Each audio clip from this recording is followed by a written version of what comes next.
Also with us to discuss the decision, Democratic Senator Elizabeth Warren of Massachusetts. Senator, good to have you with us. You put out a statement. You tweeted, "Hold on to hope, don't give in to despair." And in a statement, you said Democrats have tools to fight back, from legislation in Congress to executive orders from the president to initiatives at the state and the local level. How effective do you think those measures are going to be? Well, they're going to be just as effective as they need to be. Look, I am spitting mad over this. We have 6 extremist justices on the United States Supreme Court who have decided that their moral and religious views should be imposed on the rest of America. This is not what America wants.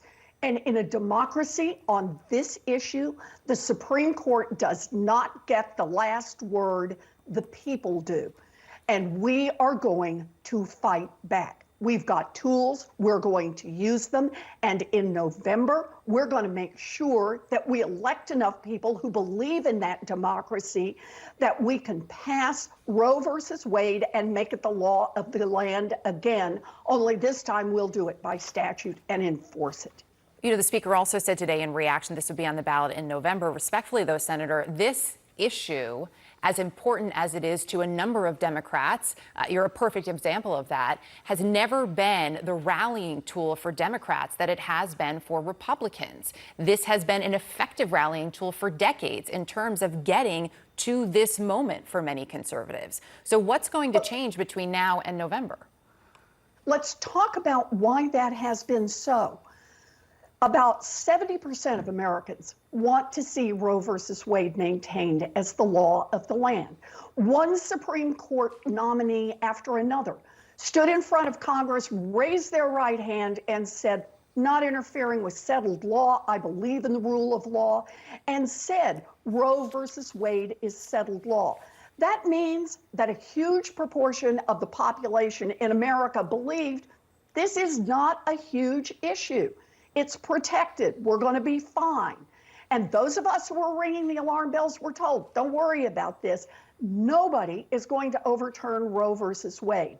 Now, a small minority has finally gotten the votes. The Republicans who have worked for decades, knowing that they could never pass this through Congress, they could never get it through a state ballot initiative, they worked on getting it through getting extremist judges through.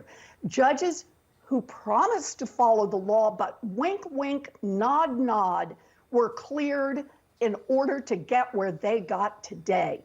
And that is to say that their religious and personal views will be forced on the rest of America, and that they will use the government in order to enforce it. Notice, just yesterday, this same set of extremists said, oh, it is not possible to let the state governments get engaged on the question of guns. It is important to have federal protection for guns. Well, I'm telling you, the rest of us are ready to rally back and say it is important to have federal protection for people who are pregnant. It is important to recognize individuals' rights, individuals' needs. It is important that we be able to make these decisions for ourselves and not have a government that steps in to do that, because 6 extremists on the Supreme Court want the government to enforce their religious beliefs. So on a that's couple not going to happen. On a couple of those points here quickly, the fact that this now goes back to the states, your home state of Massachusetts, the highest court, they're upholding the right to an abortion, passing laws to protect abortion rights. We're seeing more of that in a number of bluer states. The reality of what can happen, you tried the legislative route not too long ago. That failed. An executive order isn't going to reinstate this, and even if it did, it could be overturned by another president, as you know. So realistically speaking, when you say there is work to be done legislatively and you want to see something on a federal level, what does that look like? It looks like getting 2 more Democrats in the United States Senate who are willing to support both filibuster reform and making Roe versus Wade the law of the land. It means hanging on to the House of Representatives, and it means passing Roe into law. That's what November will be all about. And recognize we don't have to wait till November. There are things we can do right now. We can obviously support people in states that are outlawing abortion. We can help with our contributions. We can help by volunteering. But we also call on the administration. Senator Patty Murray and I led a letter with more than half of the Democratic senators calling on President Biden to use the tools that are available to him right now. He can make medicated abortion more widely available. He can help with money and time off for people to be able to move across state lines. He can consider using federal lands as a place where we can set up abortion clinics and people can go there who need access to abortion. We are not without actions that we can take. We need to have hope, but we need to hang on to this anger because we use that anger to fuel change. We're out of time, but I do have to ask you, we're going to hear from the president at 12:30. Has President Biden over the years been a strong enough advocate? Yes or no?